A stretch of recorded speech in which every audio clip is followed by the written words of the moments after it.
자, 오늘은 행위로 입증되는 구약의 믿음과 신약에서 선물로 주어지는 믿음에 대해서 또 신구약의 차이를 좀 보여드리려고 합니다.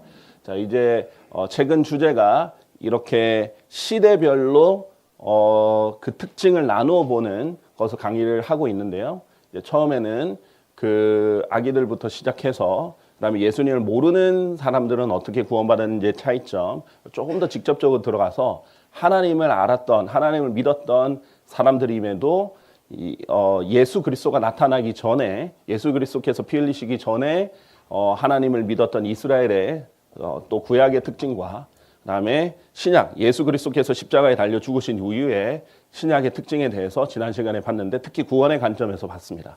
자, 이 구원의 관점에 대해서도 조금 할 말이 많은데요. 아마 이제 다음에 또 기회가 되면 복음의 관점에서도 이 차이점을 좀 설명을 드릴 것 같고요. 구원이란 개념도 얼마나 다른지 좀 알려드릴게요. 신약은요, 이런 순간이 있습니다. 구원받았다 라고 말하는 순간이 있어요. 언제요? 주 예수 그리스도를 믿었을 때. 그럼 나는 구원받았다라고 딱 한순간에 말할 수 있어요. 구약에는 그런 딱 지점이 없어요. 그것에 대한 오해가 있어요. 구원이라는 말에 대한. 그러니까 구원의 정의가 혼이 지옥에서 구출받았다라는 정의로 봤을 때는요, 구약에서는 이런 순간이 없습니다. 이 사람은 끝까지 자기 믿음을 행위로 입증해야 되는 의무를 가졌어요. 그러니까 진짜 죽기까지 끝까지 행위로 믿음을 입증을 해야 돼요. 그런데 신약에는 이 선물로 주어지는 믿음으로 예수 그리스도를 믿어서 구원도 선물로 받고 영원한 생명도 선물로 받고 다 아무 공로 없이 다 선물로 받았기 때문에 이렇게 구원을 받습니다. 근데 이 개념도 다르다는 것들 이제 하나 차차 이렇게 알려드리게 될 텐데, 이제 이런 차이점을 알게 되면 구약과 신약이 너무 다르다는 것을 이제 세세하게 알게 되는데, 그러지 않고 단순 구원하면은 지금 우리 신약시대 구원 개념에 믿음 하면 신약시대의 믿음 개념을 가지고 얘기하기 때문에 이제 좀 헷갈릴 수가 있는 거예요. 그래서 이제 오늘은 믿음의 관점에서 볼 텐데, 이제 그 아주 훌륭한 독립침례교회 목회자님들 중에서도 이 부분에 대해서 이제 이렇게 좀 헷갈려 하시는 분들도 있고 아니면은 다르게 확신을 가지고 계신 분들도 있어요. 그래서 다 존중합니다. 저희는 알다시피 저희 교회도 그렇고 저의 특징은 조금 믿음이 조금 다르다고 해서 이단이다 함부로 이렇게 얘기하지 않거든요. 이제 어떤 H 성경을 번역하신 목사님 같은 경우에는 조금만 달라도 이단이다 이렇게 하기 때문에 마치 수정 세대주의가 아니면 전통적 세대주의 자체가 이단인 것처럼 이렇게 지적을 하는 경우가 있어요. 저희가 교회 시대에 믿음으로 구원받는다라는 것은 누구보다도 강조하는 사람인데도 불구하고 이제 프레임을 씌워서 이단이다 이렇게 하게 되는데 그건 굉장히 좋은 모습이 아니라고 생각합니다. 저희는 조금 다른 믿음을 가지거나 신약 체계가 조금 다르다고 해서 신학 체계가 좀 다르다고 해서 이단이다 이렇게 하진 않습니다. 어차피 우리 교회 시대의 은혜로 또 믿음으로 구원받는다라는 것은 다들 믿고 있는 부분이니까요. 근데 이제 전 시대의 믿음으로 구원받는다라고 이렇게 믿는 분들에게 조금 더 쉽게 다가가야겠다라는 생각이 들었어요. 그것은 뭐 목회자든 일반 성도님들 상관없습니다. 모두에게 쉽게 접근할 수 있는 방법이 무엇일까? 이제 아마 이런 오해 때문에 거부감이 들었을 거예요. 이제 전통적 세대주의자들 중에 일부가 구약 시대는 믿음 플러스 행위로 구원받았다 하니까 마치 행위로 구원받았다라는 느낌 때문에 굉장히 거부감이 들었던 거죠. 그래서 그런 용어를 조금 더 완화시켜서 하면은 이렇게 될 수 있겠다, 이렇게 표현할 수 있겠다라고 보여줍니다. 행위로 입증되는 믿음으로 구원받았다. 그러니까 구약에도 믿음으로 당연히 믿음이 없으면 안 돼요. 구약 시대에도 믿음이 있어야 되는데 어떤 믿음으로 믿음의 질이 다르다는 거죠. 믿음의 종류가 다르다는 거예요. 이 구약 때 믿음은요 자기 믿음이라고 해요. 근데 신약 때 믿음은요 그리스도의 믿음이에요. 이것도 오늘 초점을 볼 것이고 여기서 나오는 의도 다릅니다. 자기 믿음에서 나오는 의는 자기 의예요. 여기에서 이 그리스도의 믿음에서 나오는 의는 하나님의 의라고 불려요. 이것은 선물로 주어지는 것이고 이것은 자기가 입증해야 되는 것입니다. 자, 이 두 개의 차이점을 가지고 그래요. 둘 다 믿음으로 구원받았다. 한마디로 요약할 수 있겠죠. 근데 어떤 믿음? 행위로 입증되는 믿음이냐? 아니면 선물로 주어지는 믿음이냐? 이 두 가지로 설명을 하면 조금 더 이제 받아들이기에 훨씬 더 이제 편하고 쉽게 이해될 수 있겠다 이런 생각이 들었어요. 이 차이점에 대해서 설명을 드리도록 하겠습니다. 자, 일단은 신약에 이제 선물로 주어지는 믿음에 대해서 조금 더 명확하게 먼저 보겠어요. 구약의 행위로 입증되는 믿음과 함께 좀 비교해 가면서 신약을 초점으로 먼저 보고 구약을 볼 텐데요. 자, 하박국 2장 4절에는요. 보라, 위로 높여진 자의 혼은 그의 안에서 올바르지 아니하리라. 그러나 의인은 자기 믿음으로 말미암아 살리라 라고 했어요. 지금 교만한 사람과 의인을 비교를 하죠. 그러지 않은 사람을. 근데 의인은 자기 믿음으로 말미암아 살리라 라고 해서 his faith라고 했어요. 그러니까 의인이 자기 믿음으로 하는 거죠. 보세요. 여기서 his faith라고 할 수 있는 것은 대명사의 가장 기본적이죠. 가장 앞에 있는 실명사인 의인입니다. 그래서 의인은 자기 믿음으로 말미암아 살리라. 이것이 하박국 2장 4절 기본 전제예요. 이게 구약적 관점입니다. 그런데 신약에서 바울이 이 구절을 인용해요. 인용하는데 신약 구원에 적용할 때는 이 his를 뺍니다. 자, 바울이 인용한 거예요. 이는 복음 안에서 하나님의 의가 믿음에서 믿음으로 계시되기 때문이라 기록된 바와 같으니 구약을 인용한단 말이에요. 바울이 인용하는 거예요. 은혜의 복음을 설명하려고 하는데 즉 은혜의 복음 안에서 하나님의 의가 제가 하나님의 의는 나중에 조금 더 강조할게요. 구약의 믿음에서 신약의 믿음으로 계시된다라는 뜻이에요. 이것도 조금 더 나중에 설명을 할게요. 그러니까 하나님의 의가 예전에 구약의 믿음이 아니라 이제 신약의 믿음으로 를 통해서 이제 계시되는 거예요. 이렇게 믿음의 변천사를 설명해 주는 겁니다. 믿음에서 믿음으로. 자, 기록된 바와 같으니 구약을 인용하고 하박국 2장 4절을 인용하는 거예요. 이거 외에는 의인은 믿음으로 말미암아 살리라는 구절이 없어요. 성경 전체에. 근데 이 구절을 인용하는데 일부러 뭘 빼냐면 자기라는 his를 뺍니다. 그것을 빼고 인용해요. 이는 믿음으로 말미암아 살리라 합니다. 왜? 신약에서의 믿음은 자기 믿음이 아니에요. 신약에서 믿음은 그리스도의 믿음을 선물로 받은 거예요. 우리는 그 그리스도의 믿음을 우리가 활용하고 우리가 발휘하는 겁니다. 자, 그래서 이 차이를 설명해요. 신구약의 차이죠. 자, 그래서 에베소서 2장 8절에서 9절을 보면요. 이 믿음이 우리에게서 난 것도 아니고 하나님의 선물이라고 그래요. 너희가 은혜로 구원받은 것은 믿음을 통한 것이기 때문이니 영어로 for by grace are you saved through faith죠. 이게 명사입니다. And that not of yourselves, it is the gift of God. 당연히 여기서 it이 faith죠. 왜 그러냐? 이것을 한국어로 봤을 때 이제 한국어 개역 성경에 워낙 오랫동안 거꾸로 어순이 거꾸로 돼 있었어요. 너희가 믿음으로 말미암아 은혜로 구원받은 것은 너희 자신에게서 너희가 믿음으로 말미암아 은혜로 구원받았으니 이것은 너희에게서 난 것이 아니요 하나님의 선물이라 이렇게 돼 있기 때문에 믿음으로 말미암아 은혜로 구원을 받았으니 구원이 하나님의 선물이다라고 생각을 했던 거예요. 어순이 달라서. 자, 그런데 그렇게 될 수 없는 게 종종 설명은 드렸는데 이 saved는 동사예요. 명사가 아닙니다. 우리나라에는 구원 받았다 해서 구원이 명사가 될 수 있잖아요. 근데 원래 한 단어는 구원받았다라는 동사예요. 여기서는 salvation이 아니에요. 명사가 아니라 saved 동사인데 it이라는 대명사는 명사를 지칭하는 겁니다. 그렇죠. 기본 문법이죠. it이란 대명사는 명사를 지칭하는 건데 여기서는 faith 아니면 grace예요. saved가 아니란 말이죠. 그렇죠? 그래서 가장 가까이 있는 이 faith가 기본적입니다. salvation이 아니에요. saved가 아니에요. 자, 그래서 당연히 구원도 선물이죠. 그것은 이제 우리가 다른 구절들을 통해서 알 수 있는 것이고요. 여기서 우리가 알고자 하는 것은 하나님께서 말씀하시고자 하는 것은 믿음이 하나님의 선물이라는 거예요. 행위에서 난 믿음이 아니라는 거예요. 자, 왜? 구약은 행위로 입증되는 믿음이었으니까. 아무도 자랑하지 못하게 하려 함이라.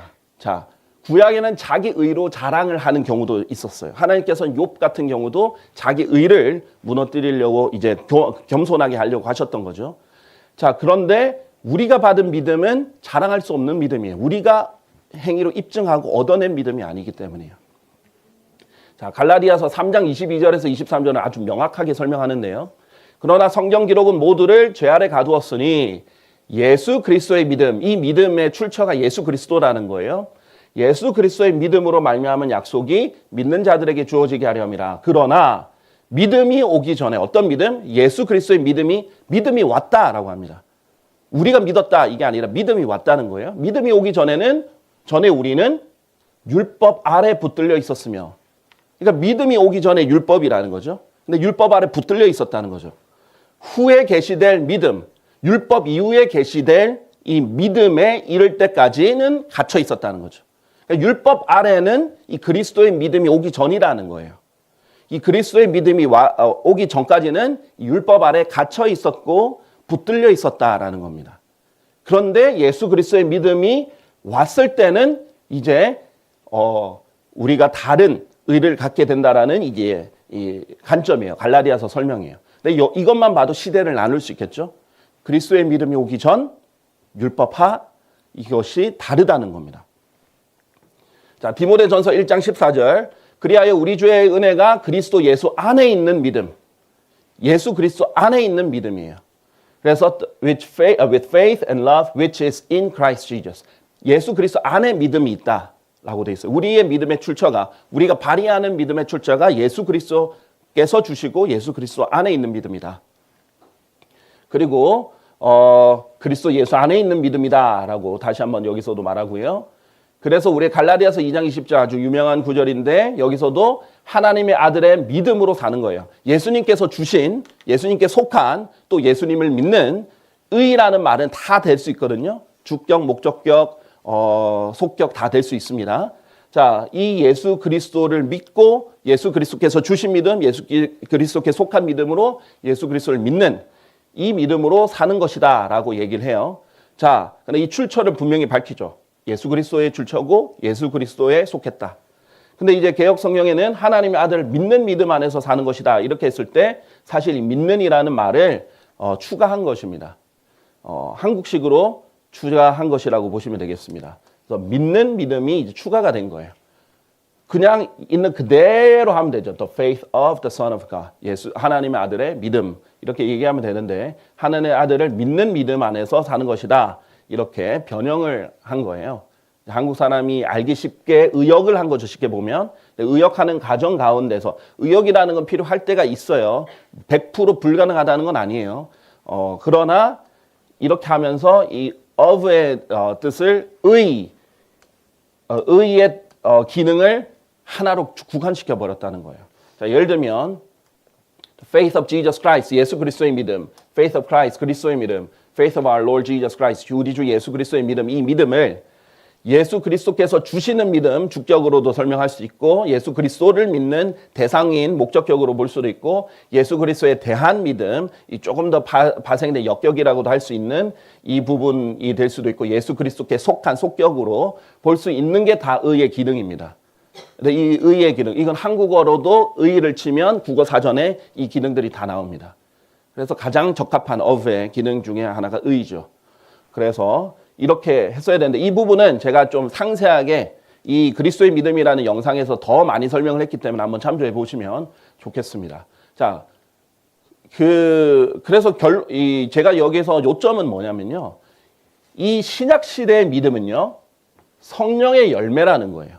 구약 시대에 성령의 열매가 없었어요. 그런데 신약 시대에는 성령의 열매라는 말도 없었죠. 성령님의 영원한 내주라는 개념도 없었고 저번에 설명드렸는데 근데 신약 시대의 믿음은 성령님이 주시는 거예요. 성령님의 출처로 열매를 맺는 거예요.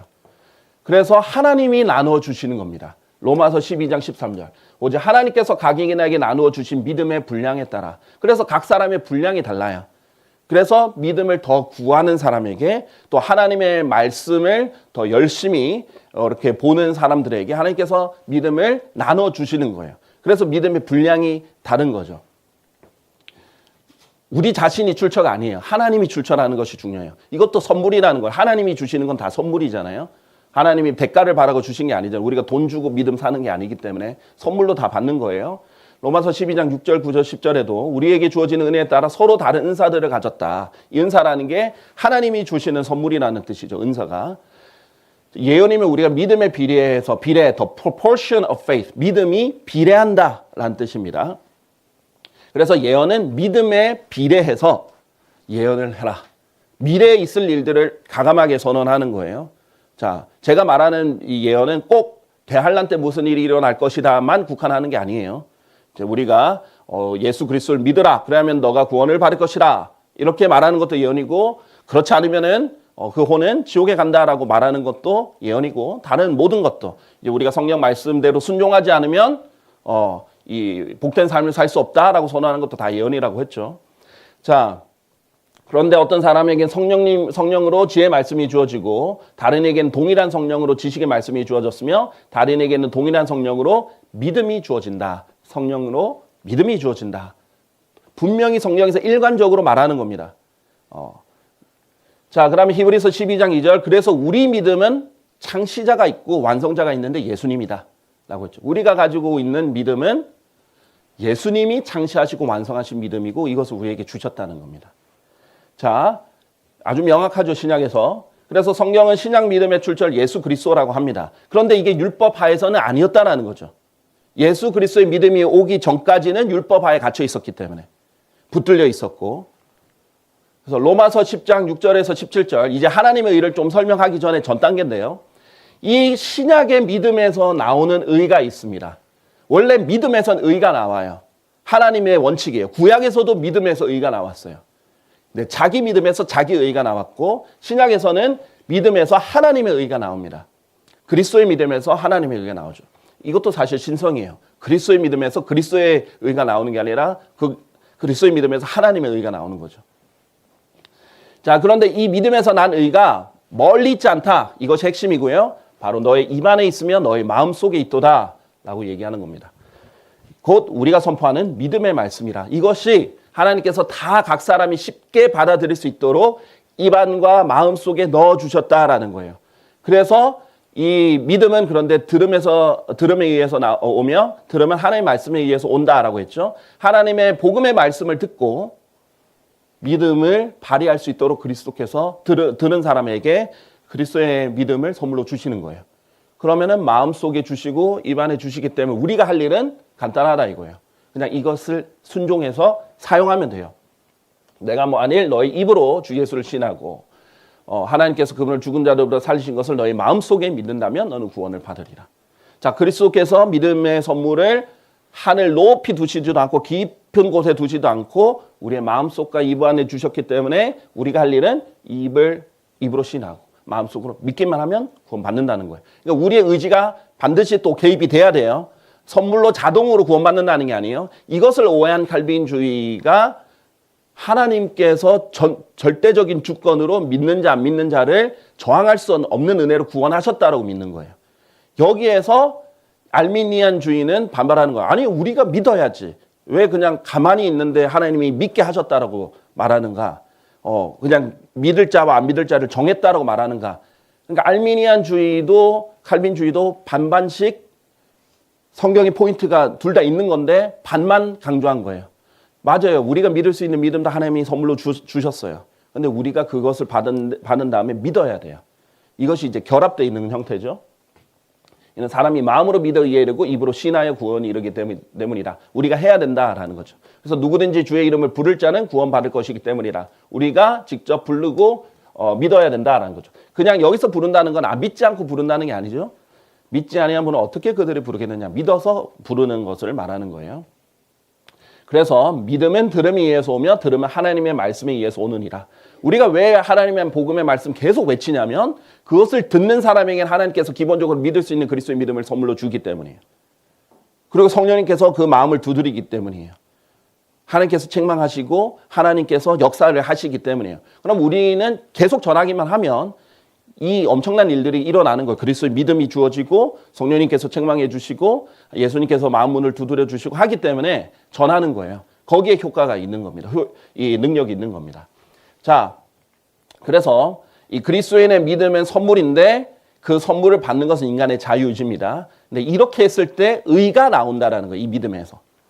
자, 그런데 이 하나님의 의를 설명하기 전에 잠깐 이제 야고보서도 제가 설명을 할 거거든요. 지난 시간에도 제가 야고보서 설명하면서 했는데 야고보서의 저자에 대한 질문들이 꽤 있었어요. 그리고 개인적으로도 연락이 왔는데 왜 그러냐면 야고보서 저자 별로 중요한 것 같지 않은데 뭐 때문에 이렇게 중요하게 여기게 되냐면 이 야고보서가 언제 기록됐느냐를 알려주기 때문이에요.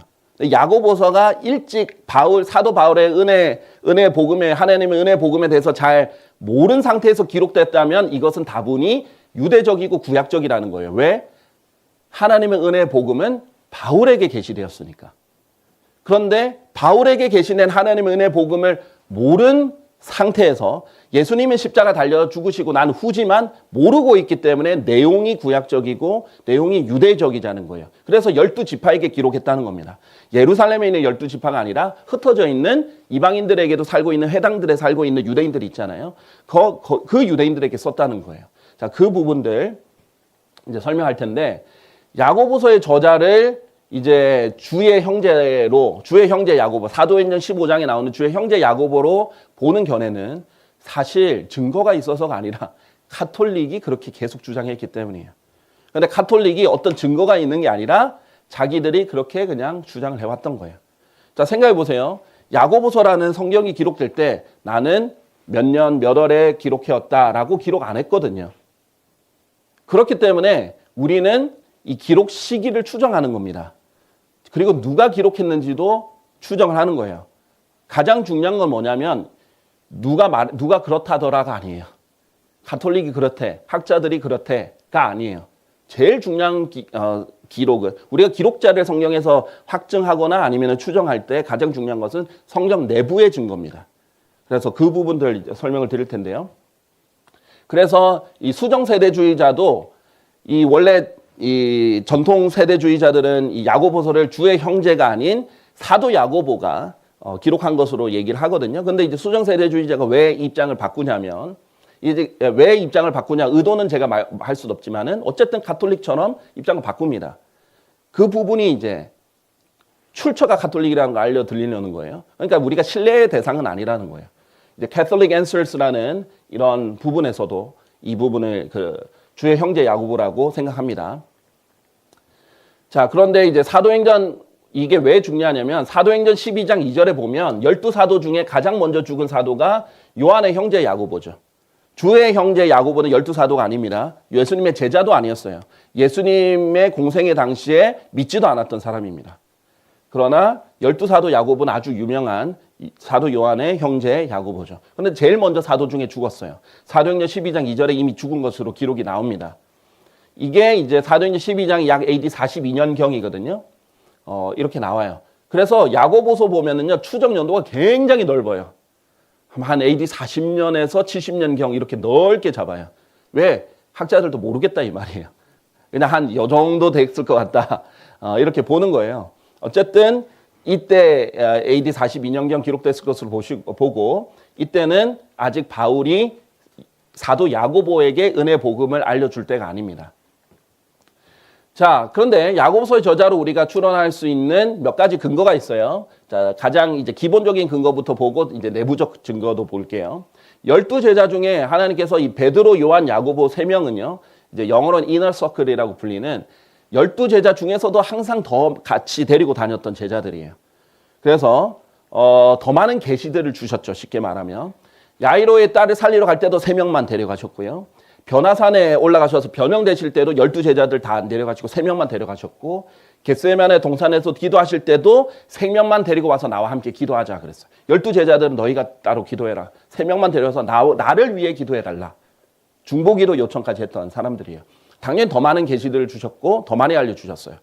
자연스럽겠죠? 이 3명의 제자들이 당연히 더 많은 계시를 받았기 때문에 성경을 기록했을 것이라는 거죠. 그리고 더 권위가 있잖아요. 그렇죠? 근데 베드로도 기록했고 사도 요한도 기록했으면 야고보도 기록했을 것이 우리가 충분히 가능성이 더 높은 거죠. 왜냐하면 예수님의 사역 당시에 예수님을 믿지 않았던 주의 형제로 불리는 야고보 친형제거든요. 마리아의 아들이거든요. 그러니까 이제 약간 이제 혈육상 대표적인 상징성의 리더로 세워진 거죠. 자, 그래서 알다시피 마가복음 5장 37절에 보면은 이 야이로의 딸 살리러 갈 때, 그 다음에 변화산에 올라갈 때도, 그다음 겟세마네 동산에 기도할 때도 그 외에도 이렇게 이 3명만 따로 데려가시거든요. 그럼 뭐 이것은 이제 당연히 야고보도 성경 기록자일 것이다라고 보는 아주 약한 근거 중에 하나고요. 그 다음에 뭐 약하다고 보기보다는 어떤 충분히 추정할 수 있는 근거 중에 하나고요. 그 다음에 요한복음 7장 5절. 예수님 사역 당시 주의 형제 야고보는 예수를 믿지 않았다는 것도 중요합니다. 왜냐하면 우리 12사도 중에 유다 이스카리ot이 죽었을 때 12사도 중에 이제 채워질 사도를 뽑을 때는 주의 사역 내내 같이 있었던 사람 중에 한 명을 뽑습니다. 그리고 주의 부활의 증인이기도 하고. 그런데 사실 야고보는 거기에 후보에 해당되지도 않았던 거죠. 그래서 요한복음 7장 5절은 예수님의 친형제들이 왔을 때 그 친형제들도 예수님을 믿지 않았다라고 성경에서 얘기를 하죠. 그 다음에 야고보서 1장 1절에 보면 하나님의 종이요 주 예수 그리스도의 종인 야고보는 이렇게 설명을 해요. 이것도 이제 하나의 근거긴 한데 뭐 아주 직접적인 근거는 아닙니다.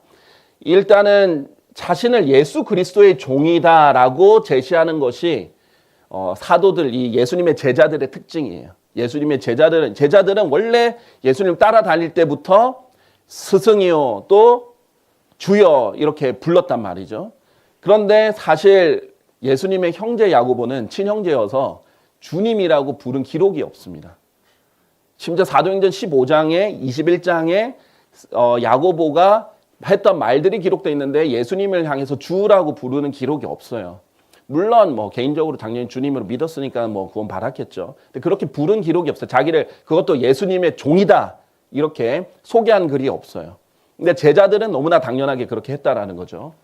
자, 그 다음에 이게 제일 직접적인 건데요. 이것은 결국은 성경 내부의 증거입니다.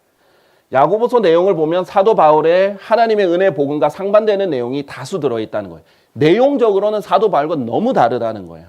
자, 그렇다면 사도 바울의 계시를 알기 전이라는 것이 너무나 합리적으로 됩니다. 안 그러면 알고 나서는 상충되기 때문이에요. 자, 그래서 베드로가 쓴 베드로 전서에도 이 바울 서신과 일치하는 내용이 다수 들어가 있어요. 요한 1서에도 바울의 서신과 일치하는 내용이 다수 들어가 있어요. 계시록은 이제 교리적으로는 다른 내용이고 예언이니까 좀 다른 내용이고요. 요한 1서에도 요한복음에도 그렇죠. 그래서 사복음서 중에서도 가장 복음이 이 신약 시대의 복음에 대한 내용이 가장 많이 들어있는 복음서가 요한복음이잖아요. 베드로랑 요한은 충분히 사도 바울의 은혜 복음에 대해서 충분히 압니다. 그 당사자이기도 하고요. 거기 예루살렘에 있기도 했었고요. 사도행전 15장에 있던 예루살렘 회의도요. 그러나 야고보서에는 전혀 들어가 있지 않아요. 완전히 다릅니다.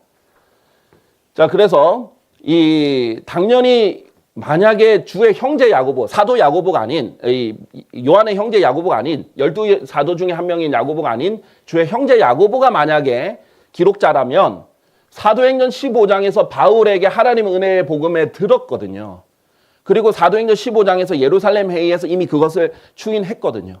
거기에서 리더 중에 한 명이었단 말이죠. 그런데도 불구하고 전혀 상반되는 계시를 적을 리가 없다는 거예요. 거기서 핵심은 우리가 이방인들에게 율법의 멍에를 짊어지우지 말자. 은혜로 구원을 받는 것이 확실하다라는 게 결론이에요. 율법의 행위들 없이 은혜로 구원받는 것이 확실하다. 이것이 결론이에요. 근데 그것을 몰랐던 거예요. 그동안 사도들이. 근데 바울의 간증과 베드로가 이제 사도행전 10장에서 간접적으로 경험한 게 있잖아요. 이것을 통해서 추인이 되고 확정이 돼서 야고보가 선언한 거예요. 본인이 있었기 때문에 당연히 은혜로 믿음으로 구원받는다라는 것을 누구보다도 더 잘 알았던 사람인데 야고보서에서는 믿음으로만 정당함을 입증받는 게 아니라 행위가 있어야 된다. 이런 식으로 행위 없는 믿음은 죽은 것이다. 이런 식으로 적을 이유가 없는 거예요. 왜냐하면 로마서에는 행위 없이 믿음으로 정당함을 입증받는다. 그 다음에 행위 없이 믿음을 선물로 받았다. 이런 내용이 계속 바울 서신에서 나오거든요. 그러니까 상반되는 내용이 들어가 있을 수가 없어요. 에베소서 3장 1절에서 6절 보면은 이 계시가 바울에게 직접 주어진 게 나오거든요. 바울은 말하노라.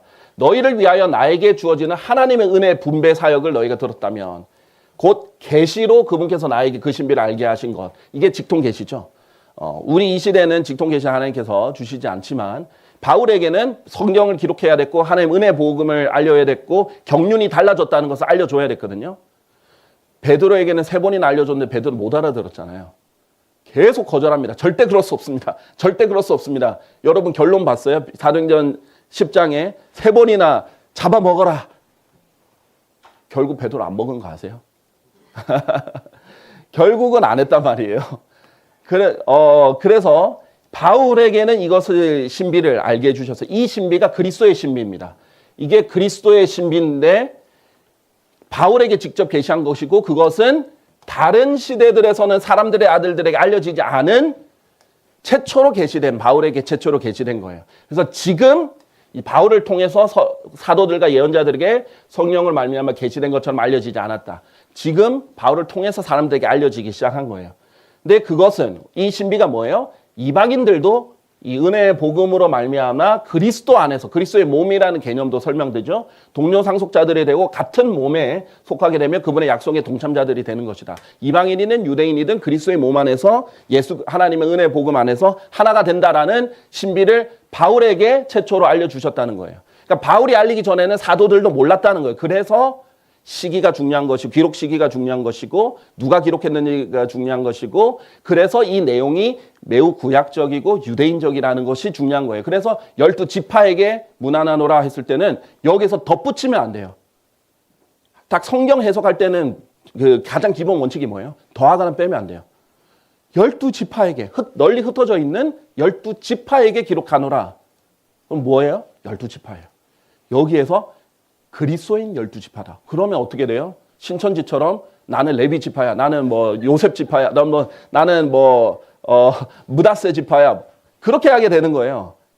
아니에요. 그리스도인에게 누가 12지파를 나눴나요? 그렇죠? 덧붙이면 안 돼요. 그냥 말 그대로 12지파는 유대인들이에요. 유대인들에게 기록된 거고, 그랬기 때문에 유대인적인 행위로 입증되는 믿음이 아브라함과 라합이라는 구약의 인물들을 통해서 입증을 한 거예요. 신약 시대의 인물을 통해서 입증한 게 아니라. 그러니까 그게 구약적 내용이라는 거예요. 라합이 구약 사람이니까.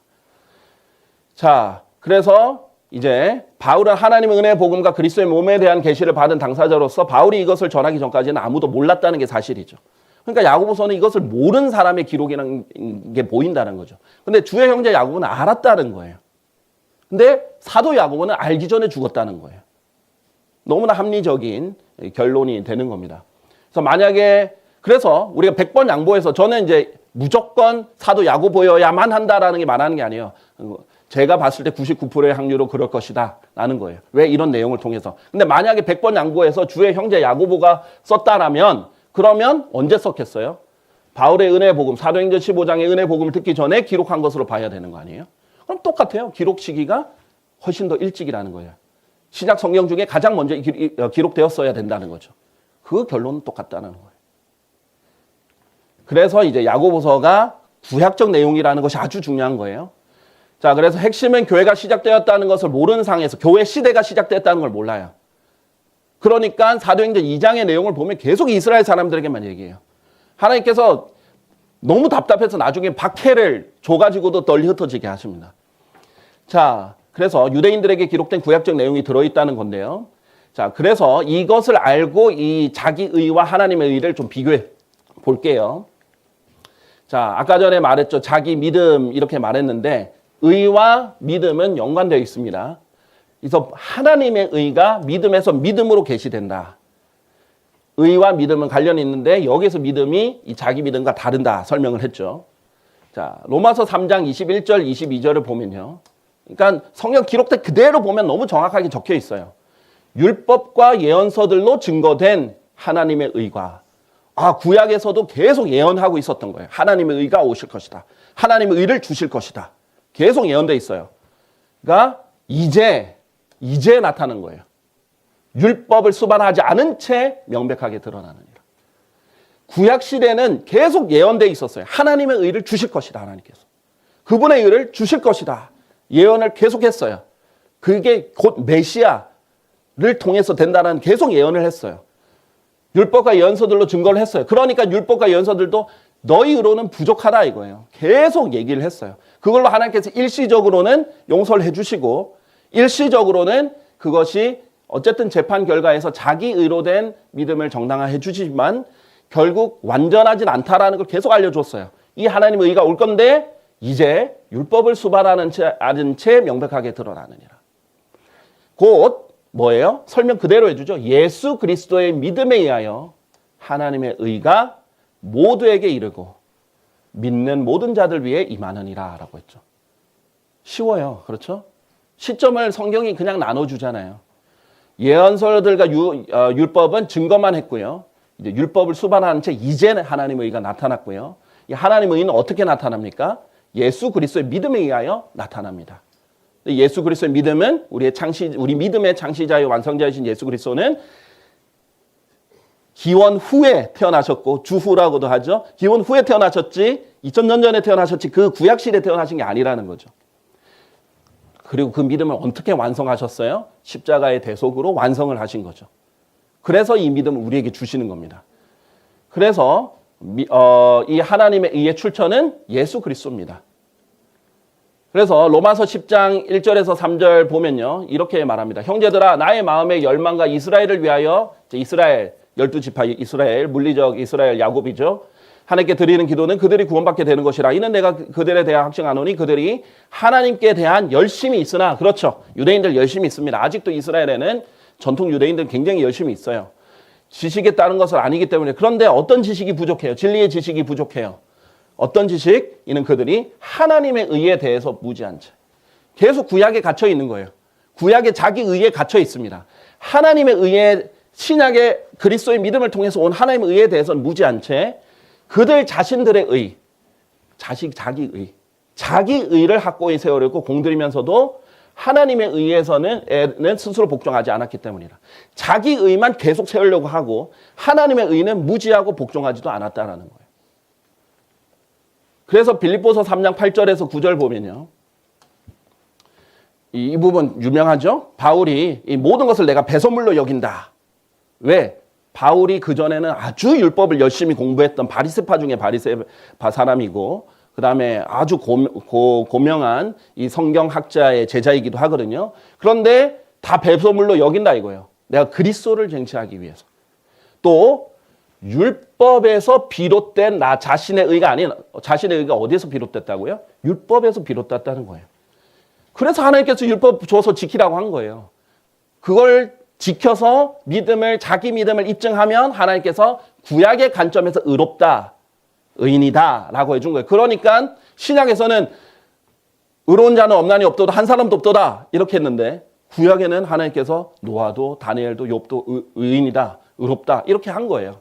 그럼 하나님이 모순덩어리냐? 아니에요. 구약 관점에서는 자기 믿음으로 자기 믿음을 입증한 그 사람들은 자기 의를 통해서 의롭다라는 인정을 받은 거예요.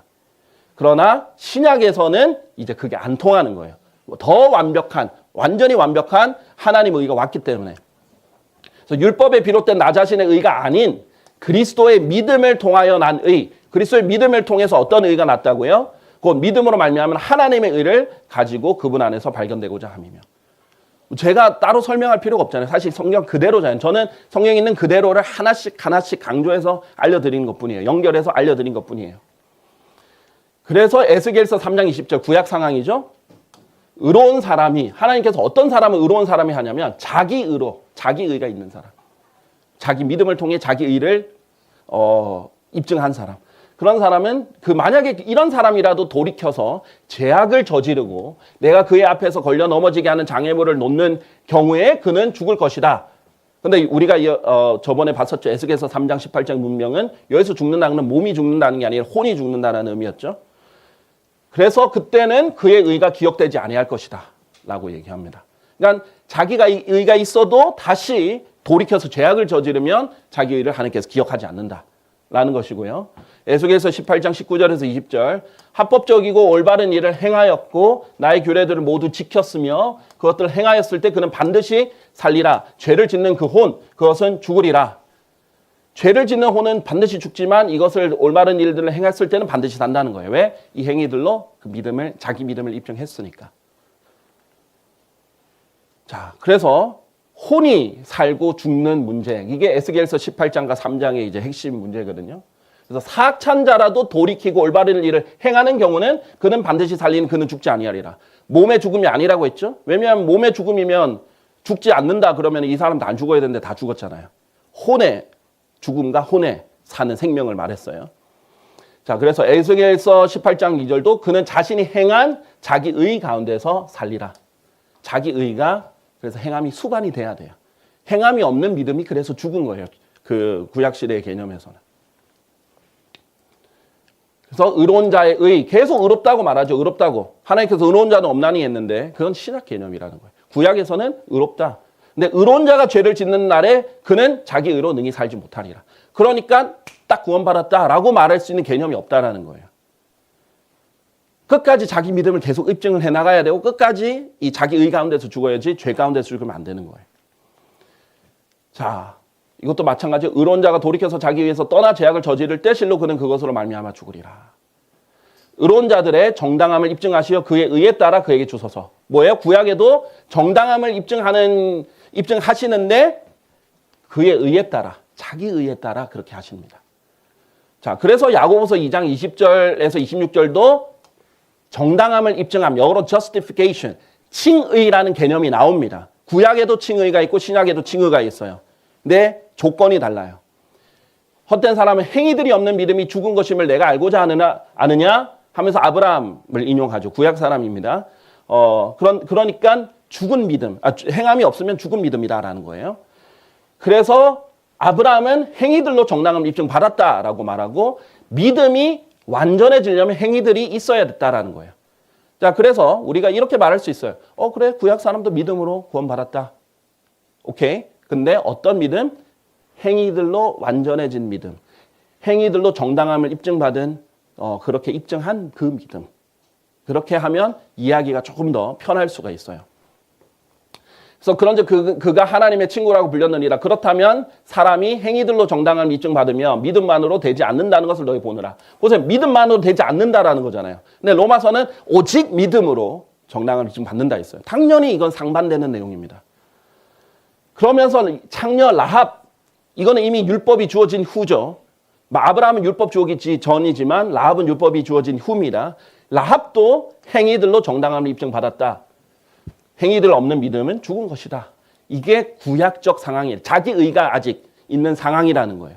야고보서는 하나님의 의가 계시되었다는 걸 몰랐으니까 자기 의의 관점으로 이스라엘 12지파에게 말을 했다는 겁니다.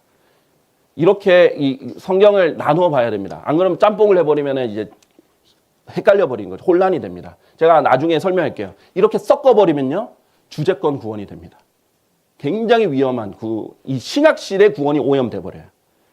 자, 로마서 4장 3절. 그러므로 성경 기록은 무엇이라 말하느냐? 아브라함이 하나님을 믿었더니 그것이 그에게 의로 여겨졌느니라. 로마서 4장 3절. 그런데 바울은 아브라함을 인용할 때 하나님을 믿었더니 그것이 그에게 의로 여겨졌다라는 이 부분을 강조해서 우리도 믿었을 때 의가 전가된다.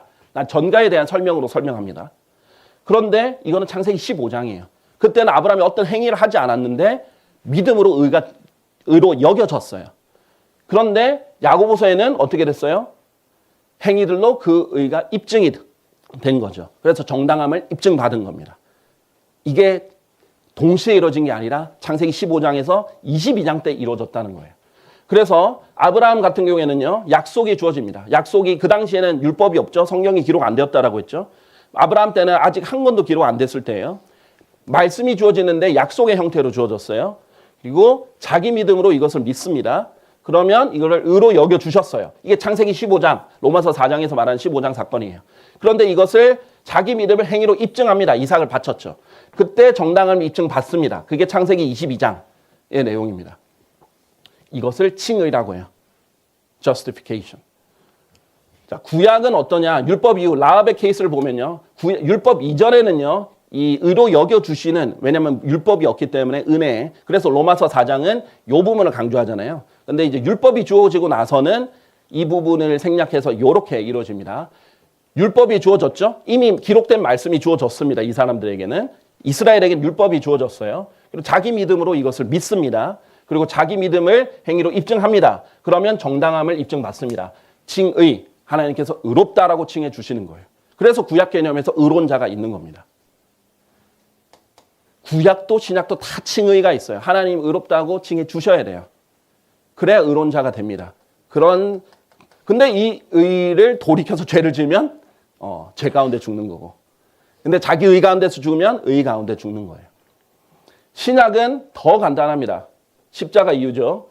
복음이라는 말씀을 통해서, 왜냐하면 이방인들이 다 율법이 주어진 게 아니잖아요. 복음을 전하면요, 복음을 통해서 그리스도의 믿음이 선물로 주어집니다. 믿을 수 있게. 그러면 이 그리스도의 믿음으로 자신이 복음을 자기 자유의지로 믿습니다. 그러면 행위 없이 하나님의 의가 전가되고요. 정당함을 입증받습니다. 내가 아무것도 안 했는데 그냥 하나님의 의가 공짜로 주어지는 거예요. 그리고 정당함을 입증받는 거예요. 그래서 행위 없이 오직 믿음으로 정당함을 입증받는 거예요. 이런 명확한 차이가 있어요. 그러니까 이제 독립침례교회 목회자님들도 이것은 다 동의할 거예요. 제가 최근에 목회자님들한테도 얘기했을 때 다 동의했던 부분이 뭐냐면 구약 때 그리스도의 몸이 없다. 구약 때 예수 그리스도의 피가 흘려지지 않았다. 구약 때 제가 설명했던 또 하나가 뭐죠? 거듭남 말고 하나 더 구약 때 성령의 영원한 내주가 없다. 다르단 말이죠. 뿐만 아니라 구약 신약의 믿음과 구약의 믿음은 다르다. 이것도 다 인정할 거예요. 그러니까 구원도 다른 거예요. 이제 복음도 다르다. 이것을 나중에 설명을 드릴게요.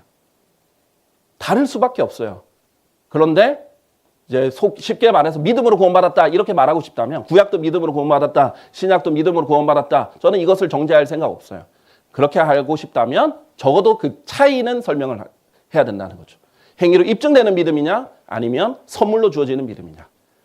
자기 믿음이냐 그리스도의 믿음이냐. 이것은 구분을 해야 된다라는 것을 말씀드리면서 오늘 이렇게 마무리하도록 하겠습니다. 감사합니다.